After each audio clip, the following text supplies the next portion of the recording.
Welcome to yet another Pharma Capsule episode. I'm your pharmacology educator, Dr. Arpit Agarwal, and welcome to the Let's Crack NEET PG YouTube channel.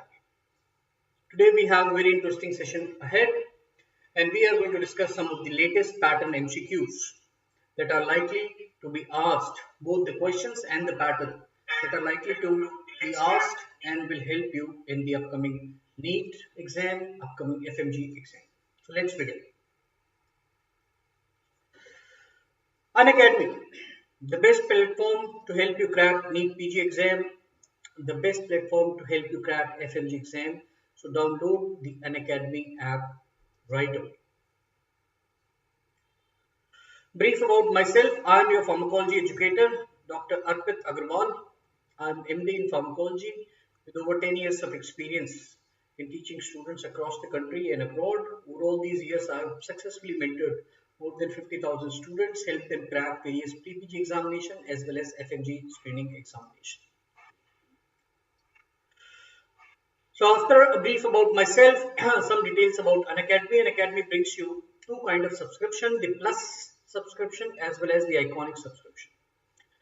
Plus subscription gives you unlimited live classes by the top educators in the country, unlimited live tests. Iconic brings you Unacademy live classes, plus it also brings you the video recorded apps of the prep letter.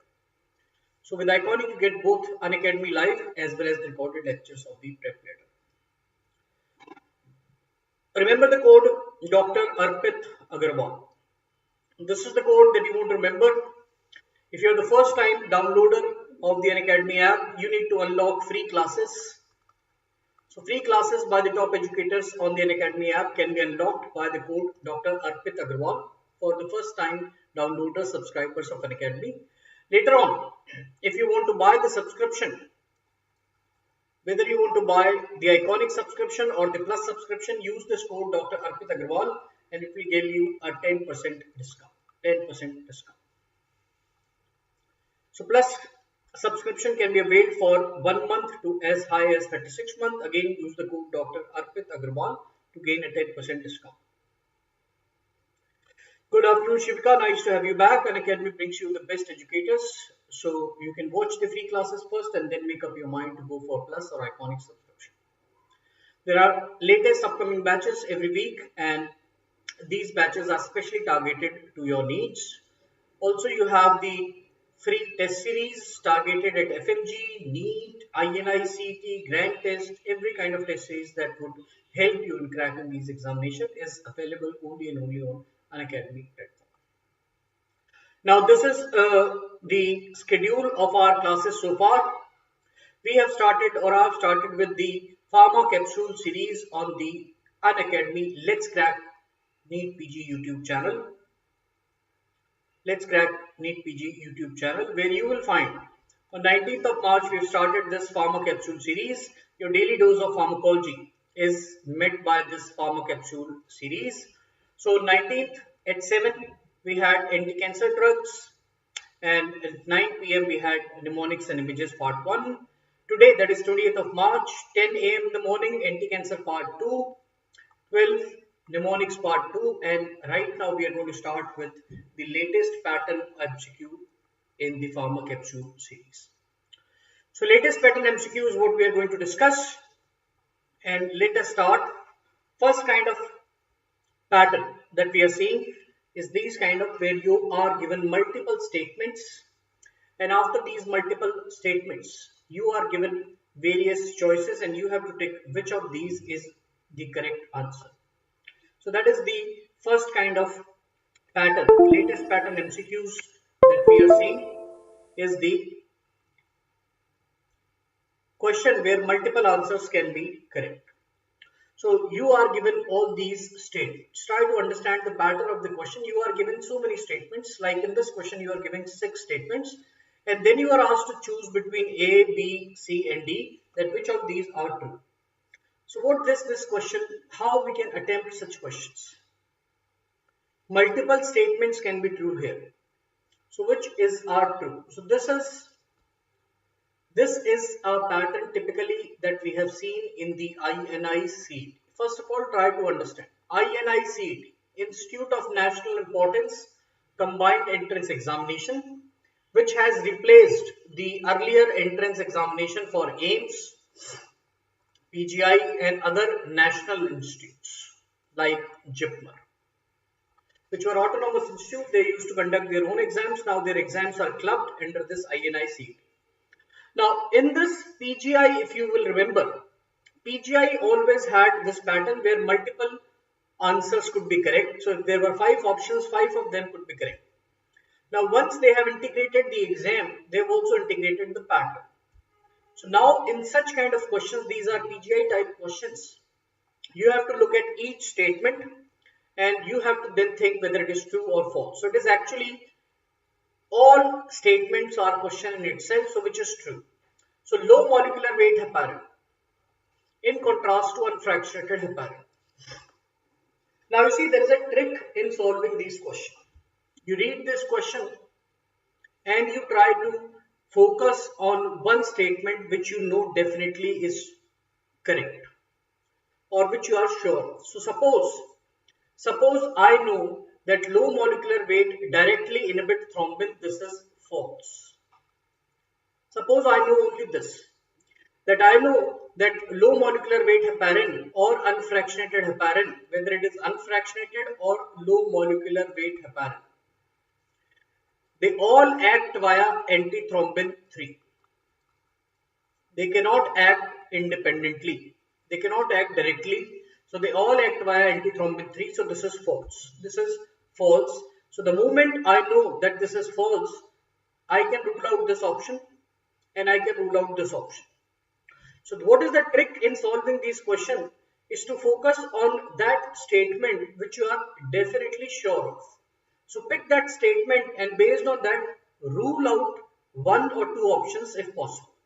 So based on this 6th statement that LMWH, low molecular weight, directly inhibit thrombin, I know that this statement is false because low molecular weight or unfractionated all act via antithrombin 3. They do not act directly. So these two, option number C and option number D, become immediately wrong. So what I have done, I have immediately, just by knowing one statement, I have reduced my chances of being wrong by 50%. Now only these two I have to choose. So my options of being correct are now 50%. So that is the trick. Okay, that is the trick how you will attempt. Now I look at the options. 1 is common in both of them, so 1 has to be true. So all I have to look is 2, 3 and 5. Which of these is true? Okay. So I look at 5, absorbed more uniformly when given subcutaneously, low molecular weight. This is a true statement. This is a true statement. Low molecular weight have high bioavailability. High bioavailability when you give them subcutaneously. Unfractionated has bioavailability of 25%, while low molecular weight have bioavailability of 80% by subcutaneous route. So they are better absorbed when given subcutaneously. So 5 is true. So that means 1 has to be true because it is given in both the correct answers, and 5 is also true. So I have successfully found out the answer without going through the entire question. So all these kind of questions, first of all, you have to understand the trick. What is the trick? There are 2 steps in the trick. Number 1, try to find out one statement which you are definitely sure is true or false. That one statement you have to look for, and based on that, see if you can rule out some options. So based on 6, I could rule out C and D. 6 is false, so option C and D are wrong. They are not possible. Then whatever remains, look for the common element. 1 is common in both, so remove 1. You need not even look at 1. 1 it has to be true. Out of the remaining 2, 3 and 5, look what is correct in your opinion and you will find the answer. So that is how we can reach the answer to this particular type of question. So first pattern of question is this, where you are given multiple statements and you are asked which of them is true or false. Coming to this question itself, question particular, which is asking low molecular weight versus unfractionated. So those points we can now check. Okay, those points now we can check. So unfractionated heparin or low molecular weight heparin. Number 1, They all act via antithrombin 3. Both of them do same. So none of them acts independently. They all act via antithrombin 3. That is, they all act indirectly. Second, unfractionated heparin will inhibit both factor 2A, that is thrombin, as well as factor 10A. It will inhibit both the 2A and 10A. Low molecular weight will inhibit only 10A. Okay. Very rarely or very less quantity they inhibit 2A as per some of the books, but for all practical purposes, remember they inhibit only 10A. Third, please remember the bioavailability of these drugs post subcutaneous. It is very low, 25%, and it is very high, 80%. Then fourth, monitoring. Monitoring is needed via APTT in cases of unfractionated. Monitoring is not needed for low molecular weight. So you can give them on OPD basis also. And fifth, side effects. Side effects you will remember two: heparin-induced thrombocytopenia and osteoporosis. Heparin-induced thrombocytopenia and osteoporosis. They are more frequent with unfractionated and they are less frequent with low molecular weight. So these are the broad important differences that are ever asked in unfractionated heparin or low molecular weight heparin. So this is the specific detail of the question that was asked, but the trick of solving the question is more important. So please focus on trick. As far as differences in unfractionated and low molecular weight, this difference is very, very important. Monitoring difference is very, very important, and bioavailability difference is also very, very important. But remember, both of them act via antithrombin 3. They are indirect inhibitor of 10A and 2. So I hope this is clear how to solve this kind of question, how to attempt this kind of question, and then specifically on this. Now, similar pattern, next question. Similar pattern, next question. Let's attempt this one also. So what we are doing today, we are trying to understand the latest pattern of MCQs. Now this is asking which of these needs regular monitoring. Again, you are given four options. Enoxaparin, which is nothing but a type of low molecular weight heparin. Lapiridine is a direct thrombin inhibitor, which is injectable, so given by parenteral or subcutaneous injection. Dabigatran is again a direct thrombin inhibitor, but now the drug is oral. And fondaparinux is an inhibitor of 10A inhibitor, but it acts via antithrombin 3. It is similar to low molecular weight in its mechanism, acts via antithrombin 3. So tell me which of these needs monitoring. Sayantan says C, Manas says B, Gaurav says 1. So now you see, I will tell you the anticoagulants that need monitoring, and only these anticoagulants would require monitoring. So remember it by heart. Which anticoagulants need monitoring? Unfractionated needs monitoring, and that is done by APTT. Number 1, it needs monitoring, unfractionated heparin. Second, the direct thrombin inhibitors, DTI, which are injectable, parenteral, such as lapiridine, bivalirudin, ergotroban, they also need monitoring and by the same APTT. So parenteral, not oral, injectable direct thrombin inhibitor such as lapiridine, bivalirudin, ergotroban, they need monitoring. And third anticoagulant that needs monitoring is warfarin. Warfarin needs monitoring, and that is done by international normalized ratio. So if you can remember what is written in the red, you can remember the drugs which need monitoring, anticoagulants which need monitoring. So these are the anticoagulants, 3 types of anticoagulants which need regular monitoring. So now I hope you can understand which of the drugs given to you in the option would need monitoring? Answer is only this needs monitoring. Lapiridine, a direct thrombin inhibitor, peripheral. So answer is option number C. Option number C. Option number C, Shivika, correct. Option number C is the answer. The lapiridine. So you, when you answer is A, B, C, and D. Okay. Answer has to be booked as A, B, C, and D. So C, only two. Out of these drugs, lapiridine is the only one which needs monitoring. So these are the anticoagulants which need monitoring. Now my question to you is more detailed or more specific question. Low molecular weight generally do not need monitoring. Generally, they do not need monitoring. But in special cases like if you have a pregnancy, if the patient is having renal failure, then you may like to monitor their effect. So which test is used, if at all needed, for monitoring low molecular weight hepatitis? Tell me. If needed, like in pregnancy or in renal failure, which is the test to monitor the effect of low molecular weight heparin? Tell me that. So normally monitoring is not needed for low molecular weight, but if needed, then which test is the best to monitor their effect? Tell me that particular answer. Yes. Shivika, Gaurav, Manas, Sayantan. If needed, like in cases of pregnancy and renal failure, then what is the test? No, Shivika, it is not PT, it is anti-factor 10A assay.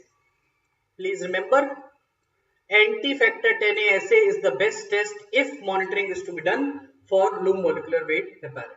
Gaurav, though it is not INR, it is anti-factor 10A assay. So low molecular weight do not need monitoring normally, but they might need monitoring in cases like pregnancy or renal failure. Then which test is the best? Anti-factor 10A assay. So that is all about anticoagulant monitoring and how to solve these questions. Okay, which type of questions pattern we are seeing, where we are given 3-4 statements or 3-4 drugs, and we have to choose that out of the 4 A, B, C, and D, which is true based on the question. Next. Nicotinic acid. Nicotinic acid, please remember, it's not talking of vitamin, it is talking of hypolipidemic use of nicotinic acid.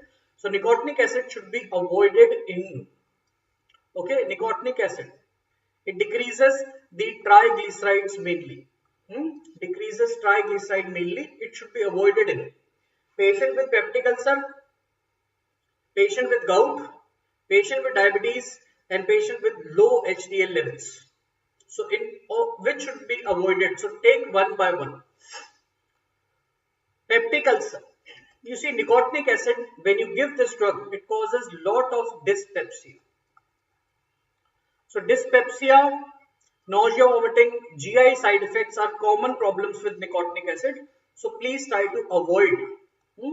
You will always avoid nicotinic acid in patients with peptic ulcer, because nicotinic acid causes dyspepsia, abdominal pain, and patient of peptic ulcer is already having abdominal pain. So it is to be avoided. Patient with gout, you will avoid nicotinic acid because nicotinic acid always leads to hyperuricemia. That is a known side effect of nicotinic acid. So it is better to avoid nicotinic acid if patient is having history of gout. Nicotinic acid is also better to avoid in diabetics because the drug also causes hyperglycemia. So in all these three, 1, 2 and 3, you will avoid nicotinic acid, and that is why option number A is correct. Option number A is the correct answer. And Manas, Sayanta, Chivika, everybody has marked that. That is correct.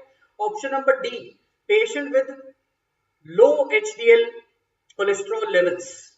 It is false. This statement is false. In fact, nicotinic acid is the best drug to increase the HDL good cholesterol levels. So if patient is having low HDL, perhaps you would like to give nicotinic acid to increase his HDL cholesterol level, which is considered good cholesterol. So it is not avoided, it should be encouraged in patients with low HDL cholesterol levels. So fourth option is false. So if somebody knew that 4 is false, he can easily rule out these two options and he will have a higher chance of taking the correct answer. Okay, so nicotinic acid or niacin. Okay, now if I ask you the most common side effect of nicotinic acid, then what will come to your mind? Tell me this. Most common side effect of nicotinic acid. Most common side effect of nicotinic acid, then what will come to your mind or what will you think of? Most common side effect. Badai, Shivantan, Shivika, Manas, Gaurav, all my favorite students are there, and this has been discussed in many free classes on the Unacademy app. So tell me, yes, Shivika, very, very good. Nicotinic acid increases the prostaglandin synthesis in body, and that leads to flushing on face, and that also leads to pruritus. So that is commonly seen due to increased prostaglandin synthesis caused by nicotinic acid. So obviously, to reduce these problems, you will frequently add aspirin. You will frequently add aspirin to nicotinic acid. So aspirin is frequently given with nicotinic acid. Aspirin inhibits prostaglandin, and prostaglandin inhibition prevents the side effects of flushing and pruritus. Yes, Shivika, very, very good. Next question. This is a question which was asked, direct question that was asked in INI CET, the November 2020. So this pattern which I am saying came from this particular question, and you can see what was given. Which of the drugs is used for absence seizure? You were given 4 drugs: carbamazepine, valproate, ethosuximide, lamotrigine, and then again same 1, 2 and 3, 2 and 3, 4, 2, 3 and 3 and 4. So which of these is true? By the time you figure out, I will tell you what is absence seizure. Patient is usually a child, always remember. You will be having a patient of 6 to 12 years of age mostly. He will present with staring episodes. That is what will be given in the options, in the question. Staring episode. He stares into absence. He is just staring. He can have brief episodes of staring. These will be generally less than 5 seconds, and they can come dozens or hundreds of times in a day. The EEG will show a typical 3 Hz. 3 Hz, that means 3 per second spike and wave pattern. Spike and wave pattern, 3 Hz, 3 times per second you will see a spike and wave pattern in EEG. And what is the cause? Cause is the abnormality of the T-type. The T-type calcium current in thalamus is becoming abnormal, and that is leading to absence seizure. So abnormality in T-type calcium current in thalamic neuron is causing absence seizure. So if you want to treat absence seizure, you have to block this particular T-type calcium current. So what are the drugs which block this T-type calcium current? Ethosuximide is the first drug that was discovered for this particular action. Ethosuximide is believed to be the first drug of choice for absence seizure. So that is used. So etho is used. Second drug which also has the same action, blocks T-type calcium current in thalamus, is valproate. So valproate is also used for this particular purpose. And third drug which can also cause this same effect is lamotrigine. Lamotrigine can also cause this blockade of T-type calcium current. So 2, 3 and 4, option number B is the correct answer. Option number B is the correct answer. Ethosuximide, valproate and lamotrigine. These are 3 drugs which are used in absence seizure. Very good, Uday, Shivika, KB, everyone. Very, very good. Now, I would also like to tell you here certain drugs which you will remember that will worsen absence seizure and therefore should never be given in patients of absence seizure. The foremost, the top of the list is a carbamazepine. Carbamazepine will worsen absence seizure, never give it. Then you have to remember phenytoin. Phenytoin will always worsen absence seizure, avoid. Then please remember vigabatrin. Vigabatrin. Yes, Shivika, very good. And also lastly, remember Tiagabin. Tiagabin. So all these drugs will worsen absence seizure. So never give these drugs in a case of absence seizure. Never give in case of absence seizure. Now the last question which I am going to ask you, listen to that question very carefully. I have told you that these three drugs are used in treatment of absence seizure. Now can you tell me any other drug besides these three which is used as an add-on drug in treatment of absence seizure, which can also be used or added to these drugs for treatment of absence seizure? Can you tell me that? Can you tell me any add-on drug that we used for treatment of absence seizure? Tell me, one drug is missing, which I will give you some hint is a benzodiazepine. One drug is missing which can be used as add-on drug, and that benzodiazepines. Can you tell me that drug also? Used in the treatment of absence seizure. Zonisamide. I would not go for as far as zonisamide. Benzodiazepine I am saying, which is frequently added for control of absence seizure. Clonazepam.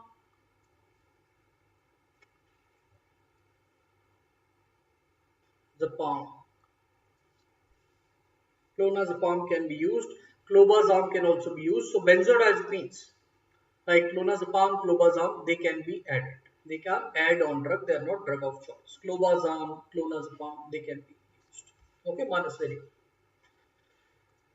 Now, so first pattern of MCQ, I have told you, you are given so many drugs. So if you remember that carbamazepine, if you remember in this question that carbamazepine is going to worsen, then you can rule out some of the options. So first pattern of question is this. Next pattern of question that we get is match to the respective column. You will be given column A and column B.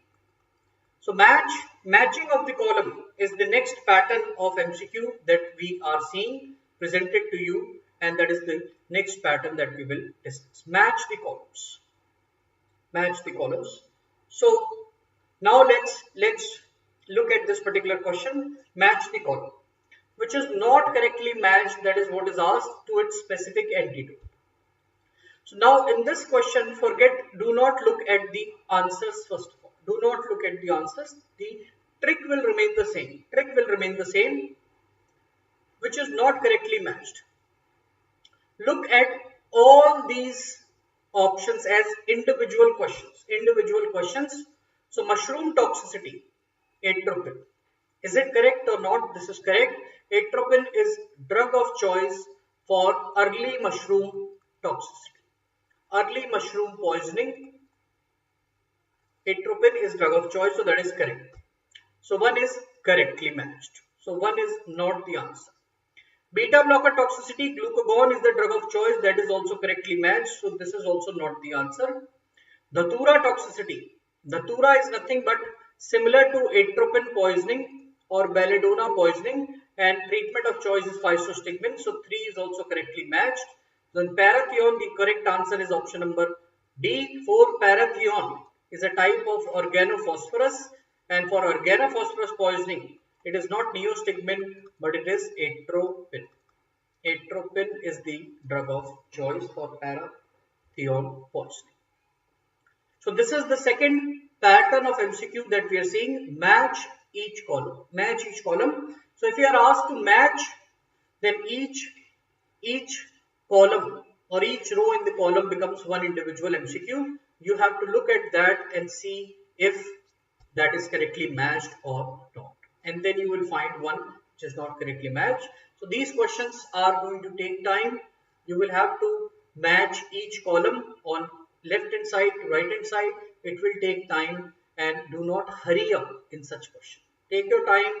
You have 1 minute in the upcoming NEET examination, 210 minutes for 200 questions. So please take your time. Take your time in these questions. Yes, Shivika, everybody is correct. Sayant. Next you get match the column, but now that is given in a slightly different manner. you are given options that which of these matching is correct. So that again becomes a different type of question. Again, we have two columns, but now options are given in a different manner. So match the condition in column A with its treatment in column B. So basically we are given three conditions here. So three problems are presented and solutions, four solutions are given, and we have to choose which problem is treated by which particular drug. So this is another kind of matching of the columns that you have to think. What you have to do, first of all, from column A, find out the problem that you are most confident about. So suppose I know post-operative urinary retention. Suppose I know that answer to this is methanicol. Methanicol is a cholinergic drug. It will stimulate bladder. Urine will come out in post-operative urinary retention. So what I have matched? I have matched 3 with A. Suppose this is I am confident. So I will look in the option 3A. 3 is B. This is gone. One option I have ruled out. So again, look for the column that you can correctly and confidently match, and then look at the options. You will be able to rule out something. 1, 2 or 3, whatever you can rule out that. Now we are left with this. And now urge incontinence. So you see, for urge incontinence, also known as overactive bladder. Urge incontinence or overactive bladder. The bladder is contracting too much. We want to relax it, and we will give anticholinergics like oxybutynin. So 1 is C. 1 is C. So option number B can be ruled out. Option number B can be ruled out. Urge incontinence, oxybutynin, anticholinergics relaxes the blood. So 1 is C. So we are left with A and C. So again 2 obviously stress incontinence. You have to mug up this particular problem. Duloxetine. 2 is D. 2 is D. So we have option number A as the correct answer. Option number A as the correct answer. So three kind of incontinence: urge incontinence, anticholinergic, stress incontinence, duloxetine, and post-operative urinary retention, methanicol. Based on that, you have to arrive at the answer. So this is a different kind of match the following question. Match the following question. Again, the same pattern we'll practice more. Match the anti-glaucoma drug with its side effects. Match the anti-glaucoma drug with its side effects. So I hope you are beginning to understand that in this pattern of MCQ, actually this is one MCQ giving you 3 or 4 questions. Okay, so this is one MCQ which comes with 4 marks, giving you at least 3 or 4 MCQs which are combined together. So it will take more time. Take your time, be very calm, and look at one by one. Apraclonidine. Okay, apraclonidine causes lid retraction. 1 is A. Look at the option. Only one option is possible. Answer is this. Answer is this. So sometimes in these pattern of MCQ, just by matching one, you may get the correct answer. Even without looking at any other thing, you will be able to find out the answer. So that is the property of such match the following. Okay, focus on the column that you can confidently match. Then after matching one, look at the options and see what you can rule out. So I can rule out this, I can rule out this, I can rule out this. And if I rule out 3, I have the answer. I need not even look at other options. So this is how you will try to attempt such question. Focus on column that you can absolutely, correctly, confidently match. So let's look at other options also. Brimonidine, sedation, correct. And it can also cause apnea in infants. So if you are asked which anti-glaucoma drug is avoided in infants, answer will be brimonidine. Okay, apnea can occur in infants. Beta blocker are notorious for causing nasolacrimal duct, and dipivefrin, which is a prodrug of adrenaline, can cause black spots on conjunctiva. A, B, C and D. Option number B is the correct. Now can you tell me any anti-glaucoma drug causing Heterochromatous iritis. Which anti-glaucoma drug causes heterochromatous iritis? Tell me. Heterochromatous iritis is caused by which anti-glaucoma drug? Yes, Manas, Sayantan, Shivika, Sarda. So, can you tell me which anti-glaucoma drug causes heterochromatous iritis? So, if any of you who is present in the session and has not downloaded the Unacademy app, I would strongly recommend you download the Unacademy app right away. Use the code Dr. Arpit Agarwal, unlock the free classes and see for yourself what difference Unacademy can make to your preparation. How Unacademy and its educators will help you in cracking NEET PG, in INI-CT, in NEXT as well as in the FMG examination. That is correct, Manas. Yes, Shivika, that is correct. The prostaglandin analogue such as latanoprost. So match the following. Okay. One more, which is a repeat question. Although I've changed the options a bit. Match the drug with its antidote combination. Match the drug with its antidote combination. So you have heparin, ethylene glycol.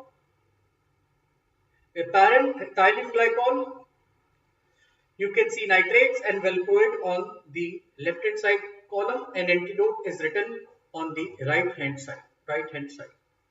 So match it.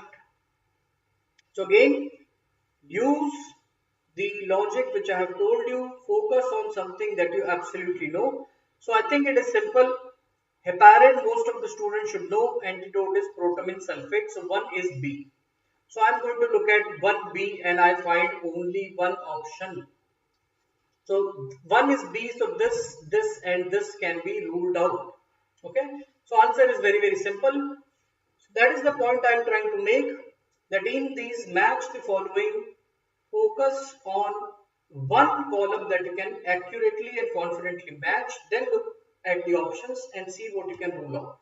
Okay. So heparin is protamine, that is correctly matched. It is a chemical antagonist of heparin. Heparin is acidic, protamine is basic. Ethylene glycol used as antifreeze in Western countries to prevent petrol from freezing. In countries which are very cool, we add ethylene glycol, and that is, if you take toxicity, overdose, some people abuse that ethylene glycol. Fomepizole is the drug, so 2 is C. Fomepizole, as you might remember, is an inhibitor of alcohol dehydrogenase enzyme. Alcohol dehydrogenase inhibitor. So please remember, fomepizole has O and alcohol has O. Okay. So alcofomi. Okay. Aldehyde dehydrogenase disulfiram. So aldehyde has D, disulfiram has D. That is how you can remember. Nitrates, please remember, convert iron, which is present as ferrous in hemoglobin, to ferric, Fe+3, and this is known as meth hemoglobin. So that is the toxicity of nitrates. They convert ferrous into ferric, forming meth hemoglobin. So if you want to treat nitrate toxicity, you need a reducing agent in the form of methylene blue. So methylene blue will reduce ferric back to ferrous. So nitrate is D, and valproate, this has been discussed nowadays many times, causes hyperammonemia. Valproate increases ammonia level, and that can be treated by levocarnitine. So we have option number B, which is satisfying all the requirements. So that is how you will attempt this question. So nitrate, important, please remember, methemoglobinemia, and treatment is methylene blue. Valproate, hyperammonemia, treated with levocarnitine. Again, further practice of the match the following, because this is a very, very commonly appearing new pattern of MCQ. So match the following with its organism. Match the following, again this question was asked as such in INI-CT. So very important to practice recently asked question. So you are given organism. Vancomycin, I hope everybody should know, is the drug of choice for MRSA. Drug of choice for MRSA. So 2 has to be A. So you know the answer.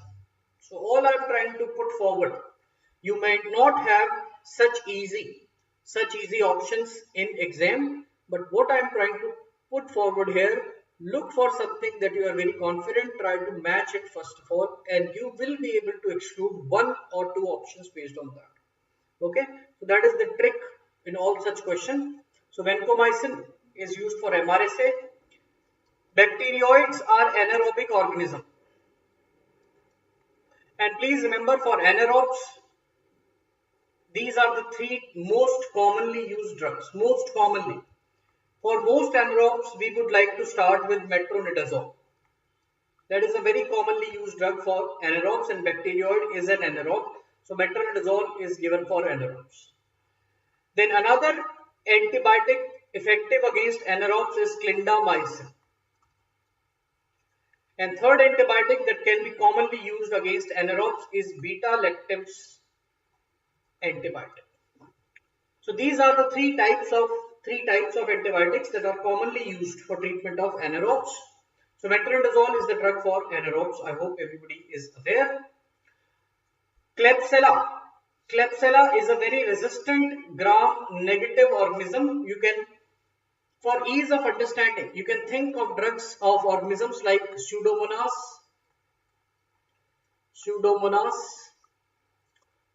Klebsiella,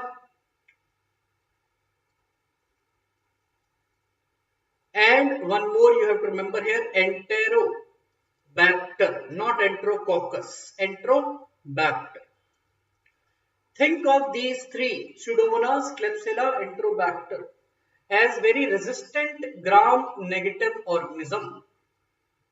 They are gram-negative and they have high level of resistance to antibiotics. Resistant gram-negative organisms. Okay? Resistant gram-negative organisms. Now, whenever you have such organisms,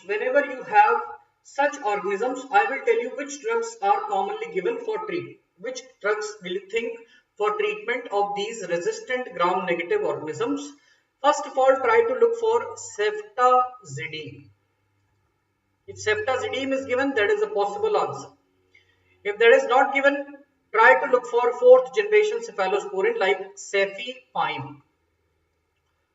If that is also not given, look for any carbapinam like meropenem, imipinam. So you will find mostly these organisms will be treated by these type of beta-lactams. Ceftazidime, cefepime, and if not, meropenem or any other carbapinam. So meropenem is a highly active drug against gram-negative resistant organism, Pseudomonas. So instead of Klebsiella, I can write here Pseudomonas, I can write Enterobacter, answer will remain the same. And Haemophilus is usually treated with ceftriaxone. So what we have to learn in this question, bacteroids are anaerobes. Which drugs act on anaerobes? This you have to remember. And gram-negative bacilli.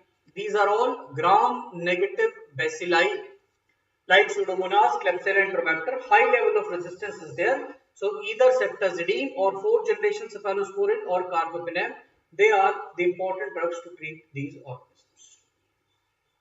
So that is about this match the following. The 2 type of latest pattern questions I have discussed with you. Then we have the third pattern. Third pattern which is latest is the clinical scenario based question.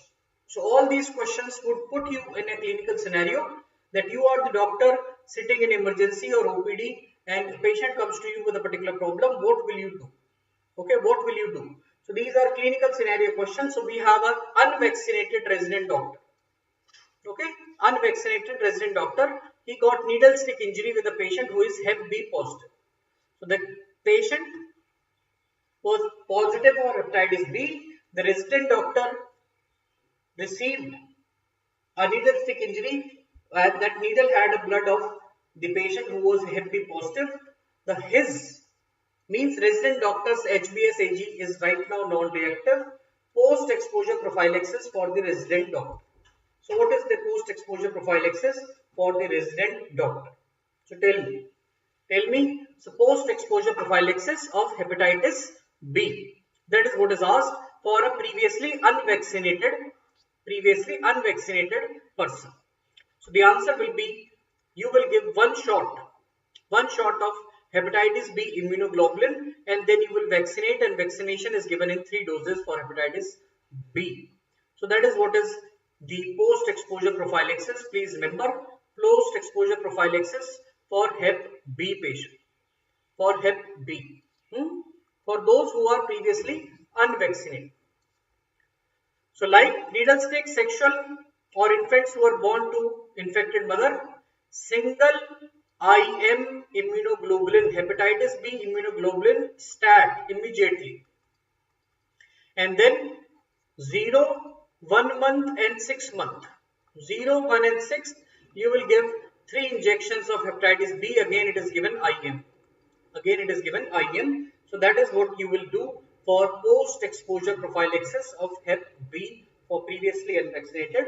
1 injection of immunoglobulin immediately, and give start vaccination. Vaccination of Hep B is given in 3 doses. 0, 1 and 6 month is the schedule, and to be discussed in detail by PSM.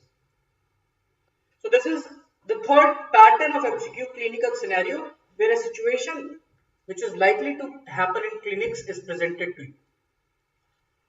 Since we have talked about post-exposure prophylaxis of hepatitis B, it is worth discussing post-exposure prophylaxis of HIV. So again we have the same question. Resident doctor comes after accidental needle stick injury. His HIV ELISA is right now negative. Post-exposure prophylaxis. So earlier we were asking post-exposure prophylaxis of Hep B. Now we are asking post-exposure prophylaxis of HIV. So please be very attentive in the options, in the question in exam. What post-exposure prophylaxis? Resident doctor is usually the patient profile that will be given to you. So tell me. Paras says D, and D is the correct answer. Shivika also says D. That is the correct answer. Tenofovir, lamivudine, lopinavir. 3 drug combination. 3 drug combination is nowadays advised for post-exposure prophylaxis of HIV. So these are the points. Start within 72 hours. Start within 72 hours. So patient, not the patient, but whosoever has got exposed should come within 72 hours. We will give 3 drugs for 4 weeks. So you will start the patient on tenofovir plus lamivudine plus lopinavir, and protease inhibitor are always given with ritonavir boosting. So this you will start. This patient will take daily, and for how many days? For 28 days he will take it daily. So that is what is advised, and that is what is the answer. Sometimes this is not available in Indian scenario. Lopinavir, ritonavir sometimes is not available, especially in government supply. So if that is not available, you can add efavirenz. So now coming to the same thing in terms of drug classes. So please remember, these 2 drugs are nothing but NRTI. So we are giving 2 NRTI, and lopinavir is a protease inhibitor plus 1 protease inhibitor. That is the preferred combination as far as the class of drug is concerned. Okay, preferred combination. 2 NRTI plus 1 protease inhibitor. However, if protease inhibitor is not available, then what you will do? You will give 2 NRTI as before, tenofovir lamivudine, plus you will add efavirenz. Now what is efavirenz? Efavirenz is NRTI. So that is the alternative if protease inhibitor is not available. So please remember, when you have to start, till when you have to give, which drugs molecule if name is given, and which classes are first line or second line, everything should be remembered. But 3 drug combination will be given. 2 NRTI plus 1 protease inhibitor is the best in India, advised by the NACO 2000 National AIDS Control Organization 2018 guideline. Next is a question from asthma. So 19-year-old woman has a history of asthma for 10 years. So there is history of asthma. So we have a known case of asthma. She is taking what? Daily budesonide plus formoterol. So she is on an inhaler of budesonide, which is inhaled corticosteroid,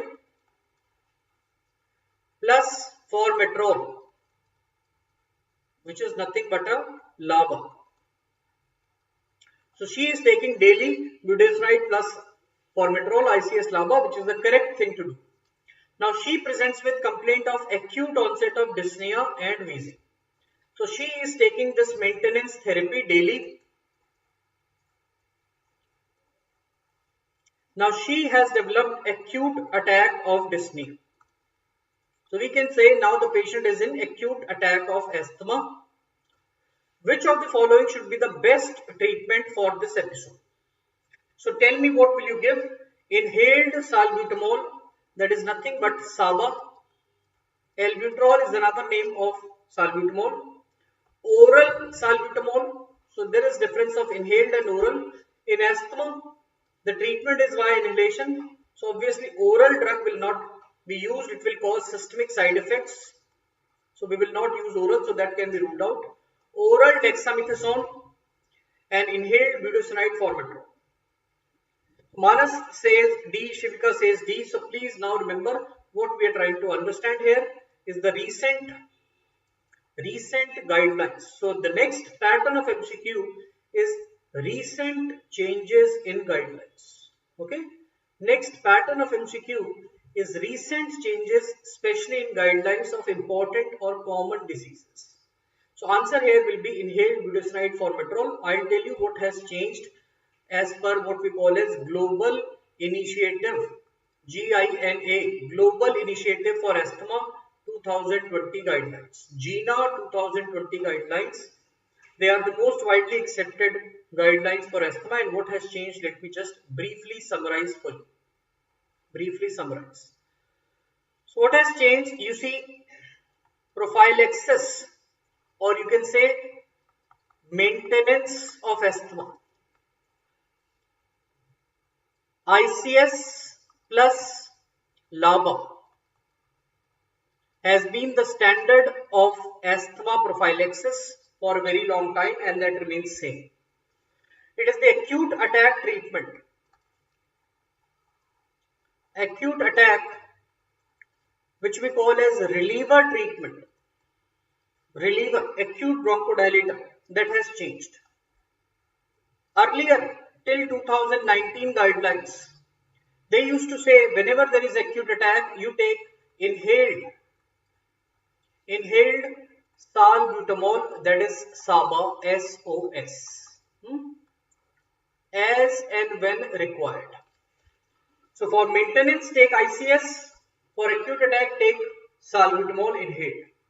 But in the GINA 2020 guidelines, what they are saying that even for acute attack, take this inhaler, that is the combination of budesonide plus formoterol, even for acute attack. Or you can also take salbutamol. Now where we will prefer, please try to understand this particular concept. This particular concept you have to understand, and that would solve a lot of your confusion. So I will give you two scenarios. There is patient 1 or patient A. He is taking daily what? Daily means prophylaxis. He is taking inhaler of budesonide plus formoterol. This is patient number A, and we have patient number B. Patient number B, who is taking daily what? Daily combination of, let's say, budesonide is replaced by another steroid, fluticasone, plus he is taking, let's say, salmeterol. So what combination is being taken daily is same ICS plus LABA, budesonide, fluticasone are ICS, inhaled corticosteroid, formoterol, salmeterol are LABA. So they are taking this combination. Agreed? But the inhaled steroid or LABA is different. Now, if this patient who is taking this inhaler, he develops acute attack, then he will take this inhaler because he already has this inhaler. So he will take this inhaler extra whenever he has attack, he will take at the time of attack. But this patient, when he develops attack, he will take salbutamol. So that is the change that has been brought in GINA 2020 guidelines, that if a patient is already on inhaler of budesonide formoterol, for that patient, the best reliever in acute attack is the same combination. He will take extra doses of the same inhaler. But if a patient is taking any other inhaler and he develops attack, then he should take salbutamol or SABA as such, which he was taking earlier also in GINA 2019 also. So is this thing clear to you? Is this thing clear to you that you have to look in the question what is given, and in our present question it is clearly given that patient is taking daily budesonide plus formoterol. So since she is taking this, answer is D. Answer is D. If she was taking any other inhaler, answer will have been A. Any other inhaler, answer would have been A. So that is what you have to understand. That is what you have to remember. GINA guideline, if you are taking this inhaler budesonide formoterol, take extra doses during attack. If you are not taking this inhaler, you will take salbutamol in acute attack. Is that thing clear to everyone? Manas, Shivika, Sayantan, Gaurav. What has changed in GINA 2020 guidelines? Is that clear? Give me yes or no. Give me a yes or no.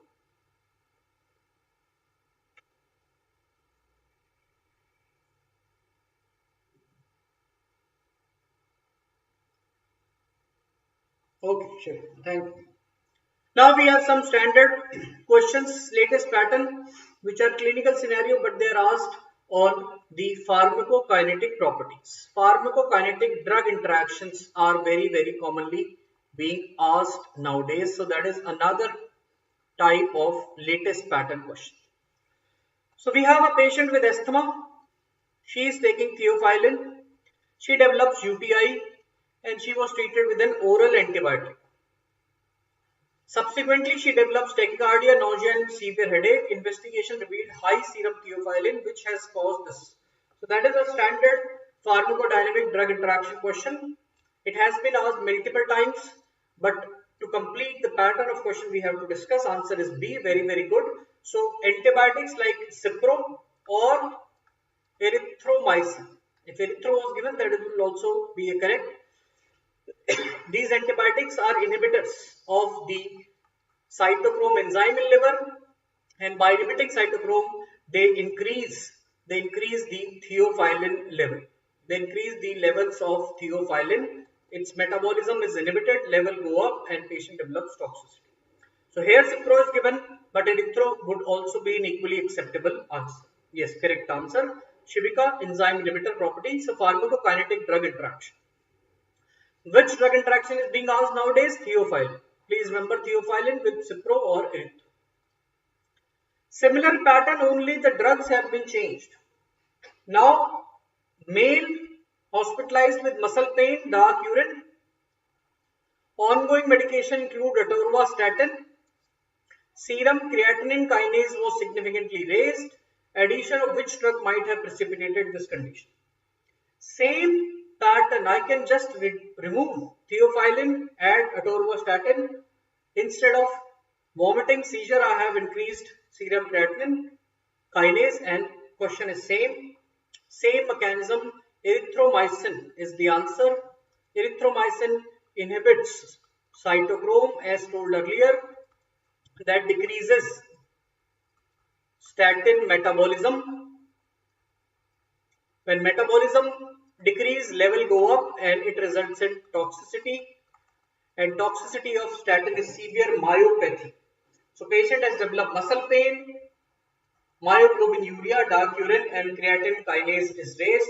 So severe myopathy with rhabdomyolysis has occurred due to increased level of statin. via inhibition of cytochrome. Erythromycin is the answer. Ketoconazole can be answered here. Cimetidine can be answered here. Warfarin can be answered here. Any CYP inhibitor can be answered here. So this is the pattern of MCQ. Okay. Pharmacokinetic drug interactions. Then we have a question which is latest pattern presented as clinical scenario. What is this? This is based on the side effects. Side effects of drugs which were earlier asked as point, all are side effect except these kind of question. Now you are given a scenario. We have a 16-year-old man, complaint of pain in abdomen, not having passed urine for 16 hours. Bladder was full. Bladder is full, still he is not passing the urine. Okay, so that is a very interesting situation, that bladder is filled with urine, but still patient is not passing, and that is why he is having abdominal complaint. His son informed that he has been depressed for some last 2 years, and a day before a doctor had given some new medication. Which of the drug did he receive? So answer, I think, is imipramine, as correctly understood by all of you. Imipramine is a tricyclic antidepressant, and these drugs have what we call as anticholinergic property. Anticholinergic property leads to relaxation of bladder. So bladder is relaxed, urine is not coming out, and that is why this patient has developed urinary retention. So anticholinergic property of tricyclic presented to you in a clinical scenario. So side effect based clinical scenario question. So that is the pattern of MCQs that we are seeing. Okay. Multiple statements given, which are correct, which are not. Match the columns. Okay. Clinical scenario based on pharmacokinetic interaction, based on side effects, and clinical scenario like emergency situation where you have to decide the best course of action. So these are the latest pattern of MCQs that we are seeing in pharmacology. So we have tried to address all these types of questions, and this is the chart to show you the upcoming episodes of the Pharma Capsule. Every night at 8 to 9 p.m. 1 hour, your daily dose of pharmacology. Daily dose of pharmacology comes with Pharma Capsule every night on the Let's Crack NEET PG channel, YouTube channel. 20th March, entire month we will have one session. So today we will start 8 to 9 p.m. So you can block your calendar 8 to 9 p.m. at night on YouTube Let's Crack NEET PG channel. 20th of March starting today. We have autocoils part 1, followed tomorrow by part 2 and asthma and other diseases as is shown. So every day very structured classes at a definite time, 1 hour, we will cover the most important MCQs. Let me know which topics you want to discuss more, and I will schedule classes on them also in the upcoming days. Okay, so it will continue. I have shown only till 24th March, but it will continue. Okay, do not forget to attend this session today, the A to Z of COVID, brought to you by the best educators on the Unacademy platform. If you are the first time watcher of this YouTube session and have yet not downloaded the Unacademy, do it right away. Unacademy brings you the best platform to help you crack NEET PG. So that's all from my side today. Thank you for watching this and actively participating. Sarda, Shivika, Shayanthan, Manas, Gaurav, everybody, very warm thank you to all of you for joining this session and actively participating. I hope I will see you in upcoming sessions also. Remember, Pharma Capsule, your daily dose of pharmacology. And if you have not subscribed to the channel, do it right away. And also remember the code Dr. Arpit Agarwal to unlock free classes on the Unacademy app. So thank you all and have a very